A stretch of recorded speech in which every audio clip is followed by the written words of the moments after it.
Скандинавы – суровые и бесстрашные воины Севера. Их родиной был северный предел Земли, край, который не прощает ошибок. И молились они таким же суровым и жестоким богам.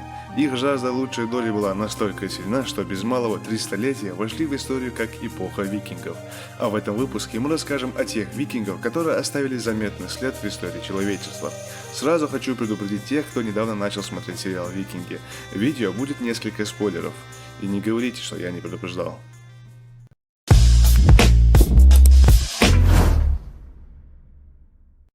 Эрик Рыжий – скандинавский мореплаватель и первооткрыватель, основавший первое поселение в Гренландии. Прозвище «Рыжий» получил из-за цвета волос и бороды. Согласно саге, в 986 году отплыл из Исландии с 30 кораблями, из которых лишь 19 добрались до Гренландии, и основал на острове первое европейское поселение. Он назвал остров Гренландия, дословно означавший «зеленая земля». Вокруг уместности этого названия до сих пор продолжаются споры, ведь дело в том, что Гренландия ни хрена не Гренландия, а наоборот, самая настоящая Исландия.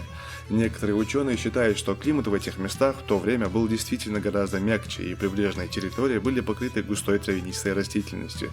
А другие считают Эрика гением маркетинга, который просто сделал такой изысканный рекламный трюк, чтобы привлечь поселенцев. Харальд Суровый. В течение нескольких лет Харальд находился на службе у Ярослава Мудрого, а потом в Византии возглавлял знаменитую Варяжскую гвардию. После воцарения на норвежском престоле Харальд попытался завоевать Данию в долгой и кровопролитной войне, которая закончилась безрезультатно. А в 1066 году Харальд высадился на берега Англии с претензией на английский трон. 20 сентября он успешно разгромил первые встреченные им английские войска, но уже через 5 дней в битве при Стэмфорд-Бридж около города Йорк против войска короля Англии Гарольда Годвинсона Харальд Суровый был убит. И именно с его гибелью 25 сентября 1066 года закончился трехвековой период вооруженной экспансии скандинавских правителей, который мы знаем как эпоху викингов. Хрольф, по другим источникам Ролла, первый герцог Нормандии и основоположник нормандской династии, которой принадлежал английский король Вильгельм I Завоеватель. Ролла был одним из младших сыновей Ярла, и шанса на наследование титула у него не было. Зато было мужество и решительность. В те времена путь к звездам пробивали мечом и топором. За свою неистовую ярость Ролла заслужил уважение викингов и титул берсерка, и постепенно занимал все более значимые посты в военной иерархии. И во втором походе на Париж, предпринятый викингами в 885 году, он возглавлял крупный датско-норвежский отряд, который разорял французские земли.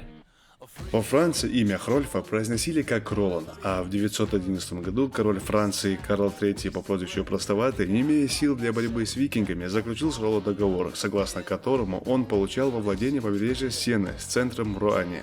Область позже назовут Нормандия, а взамен признавал Карла своим сеньором и переходил в христианство и получил имя Роберт. Это соглашение заложило основу нормандского герцогства, которое стало наследственным владением Ролла и его потомков.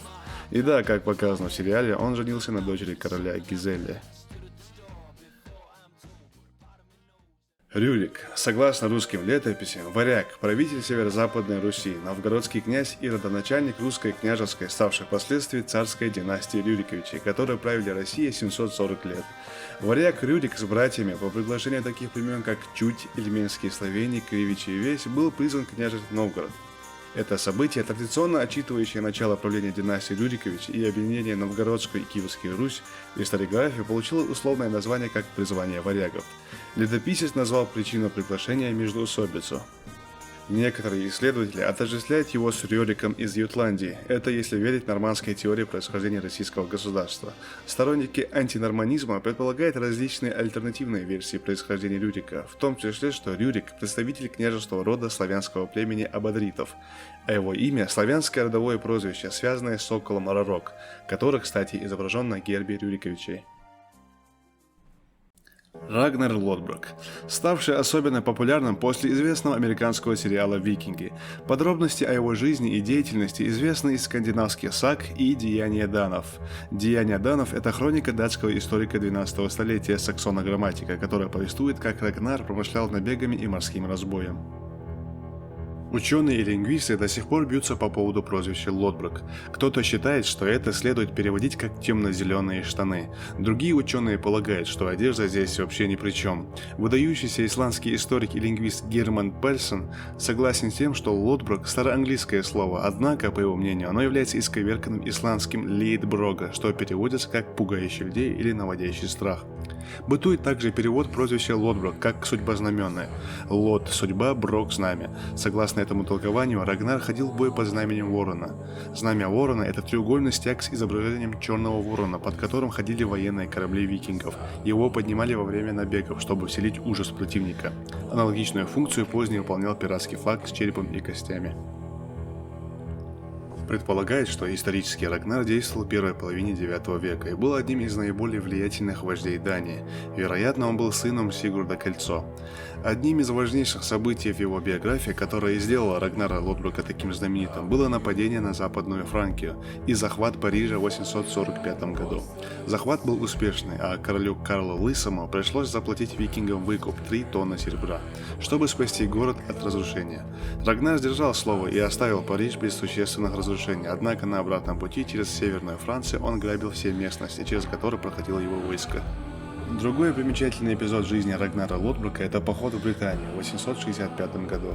Однако на этот раз удача отвернулась от великого конунга. Его войско было разбито, а сам он оказался в плену у короля Эллы II.